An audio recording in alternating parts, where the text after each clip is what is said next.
Días, les saludo. La finalidad de este video es explicar cómo podemos utilizar el programa CMap Tools, descargarlo, instalarlo y usarlo de una manera fácil y sencilla.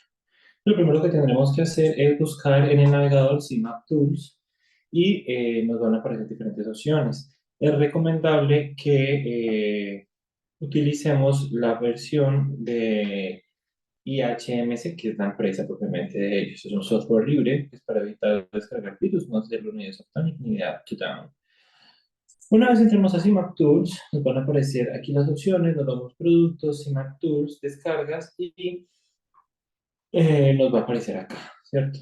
O también pueden ingresar a este enlace, ¿cierto? cmap.ihmc.us /cmaptools /cmaptools download y slash, y con eso ingresamos. Aquí vamos a poner todos los datos, ¿cierto? Correo, nombre, apellido, tipo de organización, Higher Education, por ejemplo, o Middle Education, eh, la organización, la universidad o institución en la que trabajamos o estudiamos, el país, qué tipo de, pues, de procesador tenemos, de sistema operativo, perdón, y ya la suma, y pues le damos a enviar y nos van a habilitar aquí las diferentes sistemas operativos. Descargamos para Windows 64 o para Mac en la última versión, o Linux, si tenemos Linux, pues como corresponde, listo. Una vez descargamos, nos va a permitir ya instalar, le ejecutamos el programa, le decimos que sí, normal, o sea, como cualquier programa que ya vayamos a instalar, común y corriente. Y luego vamos a IHMC, CMAP Tools, ¿cierto? Y abrimos y ejecutamos el programa común y corriente. Le damos a aceptar, siguiente, siguiente, nos va a pedir registrarnos, ponemos usuario, contraseña, correo, le damos a aceptar. Y una vez lleguemos a esto, lo que haremos es ingresar. Una vez ya logremos ingresar, nos va a arrojar un documento en blanco, podemos directamente trabajar ahí o lo cerramos. Yo recomiendo trabajar con CMAPS en la nube porque ahí se va a sincronizar. Le damos aquí en CMAPS en la nube, le damos doble clic y nos va a aparecer usuario, contraseña, creamos, nos registramos, y listo, ya podemos trabajar con CMAPS en la nube. Eso es bueno porque si entramos en la página de IHMC, al utilizar este mismo usuario y contraseña, podemos editarlo en la página de ellos y se va a sincronizar pues. Y eso es bueno también porque pues podemos tener acceso a nuestros IMAPs sin tener acceso al computador, o si les llega a pasar algo al computador, pues el trabajo se conserva. Este programa es muy bueno porque nos permite articular y ordenar mejor las ideas. Los mapas conceptuales nos permiten eso. Por ejemplo, aquí tengo por ejemplo, un mapa conceptual que hice para mi tesis de maestría.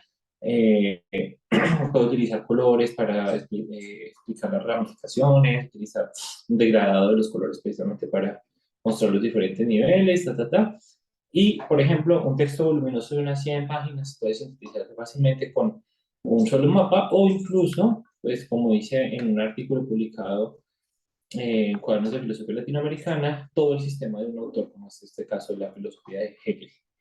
En ese sentido, el mapa conceptual nos va a permitir no solamente sintetizar la información, sino hacerla más clara, explícita al lector. Nos puede servir como material de exposición excelente, y también sigue contándose como una estructura académica, o sea, podemos utilizarlo en artículos, tesis, en fin, que de hecho es un gran valor agregado, pues esa claridad que aporta este tipo de esquemas.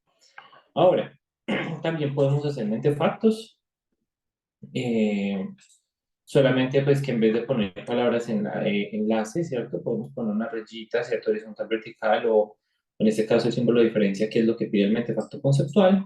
Pero fíjense pues que puedo utilizar algo tan útil como CMAP para, por ejemplo, hacer un mentefacto sobre el concepto de filosofía, ¿cierto? Que es sumamente amplio, que es lo que se puede ver acá. ¿Listo? Entonces, esas son las ventajas principales. Es recomendable utilizar este programa y no tanto otros alternos, porque este programa, como ya les voy a mostrar, nos obliga a poner conector y palabras enlace. Recordemos que las condiciones de un mapa conceptual es que tenga siempre conectores y palabras enlace, o palabras enlace y conceptos, ¿cierto? Entonces, no puede haber dos conceptos seguidos, no puede haber dos conectores o palabras enlace seguidas. Es decir, siempre debe haber concepto, conector, concepto, conector, concepto, conector. Esto nos exige el mapa. Y eso es lo que nos pide el mapa y eso nos lo exige el programa. Vamos a archivo, nuevo CMap, lo ampliamos y podemos dar clic en cualquier parte, ¿cierto? Listo, y empiezo. Al dar doble clic, pues me aparece el primer concepto. Cuando yo selecciono el concepto, o un concepto, una palabra clave, un enlace, perdón, una palabra enlace, un conector, llego y le doy clic, me saca la línea y le doy clic abajo y me va sacando ya el siguiente concepto. También puedo deducir, ¿cierto? De una palabra enlace varios conceptos, como sucede, ¿cierto? Por ejemplo, un concepto general se divide en tres partes. Primero, pero supongamos, el cuento, cierto concepto, se divide en inicio, nudo, desenlace, ¿cierto? Entonces, cuento, yo recomiendo utilizar mayúsculas sostenidas siguiendo el modelo de Agustín Campos Arenas. Entonces, cuento, inicio, nudo y desenlace. Ahora, en cambio, para hacer el contraste, se recomienda utilizar las palabras enlace o conectores en minúscula. En este caso, la relación que hay entre los conceptos es que el uno se divide en esos tres.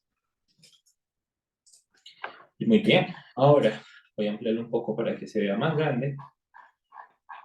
Ahora, ¿cómo hago para operar? ¿Cómo le puedo personalizar, darle un uso más profundo a la herramienta más allá de solamente poner conceptos de conectores? ¿Cómo lo personalizo? Sin soltar la tecla control, le doy clic a los objetos que quiero, y así se selecciono, por ejemplo, todos los conceptos. Digo, bueno, yo quiero que quede, por ejemplo, rectangular.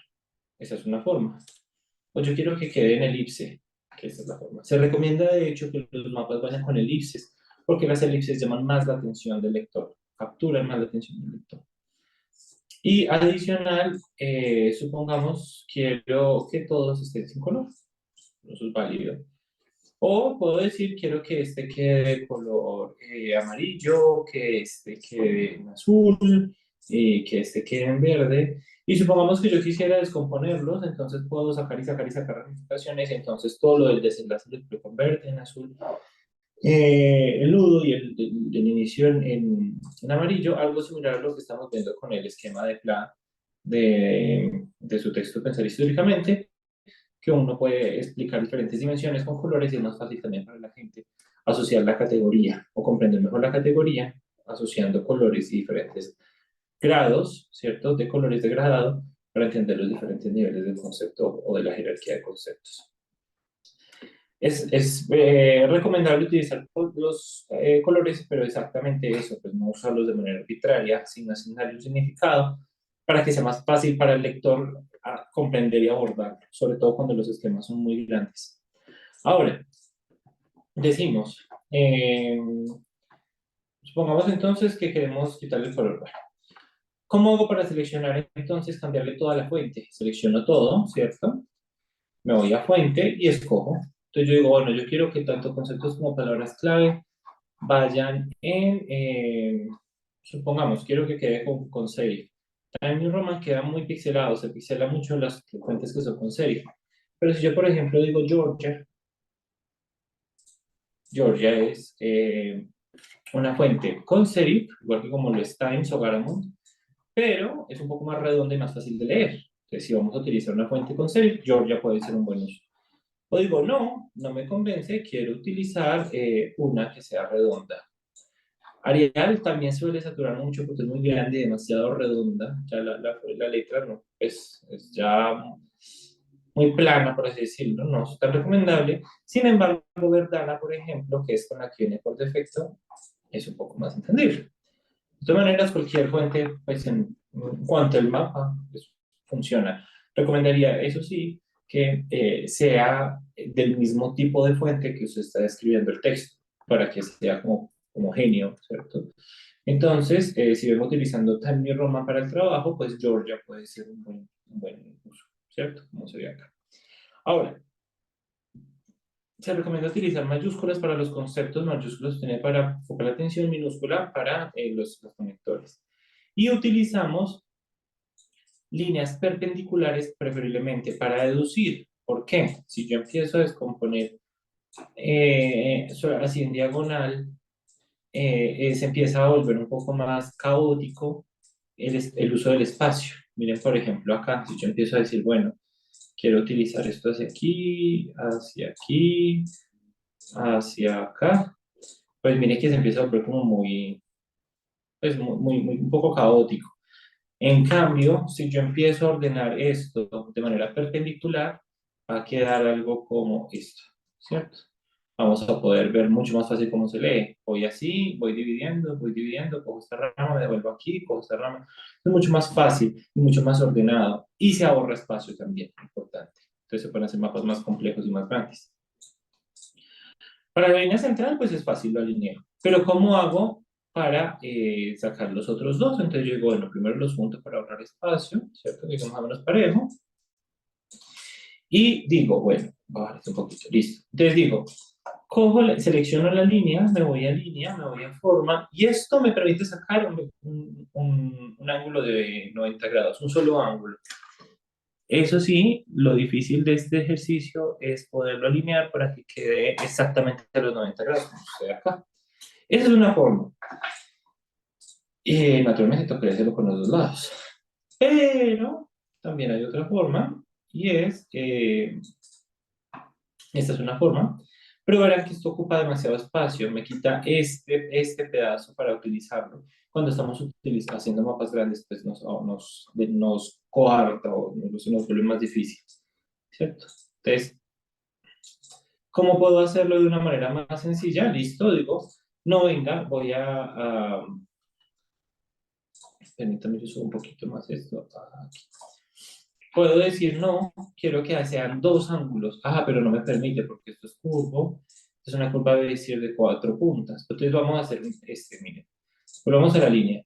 Vamos acá a donde dice hacer curva Bézier de 4 puntos y le damos de nuevo al ángulo y miren que ya me sacó los dos ángulos. Y así es mucho más fácil ordenarlo, pues, como uno suele organizar las líneas perpendiculares.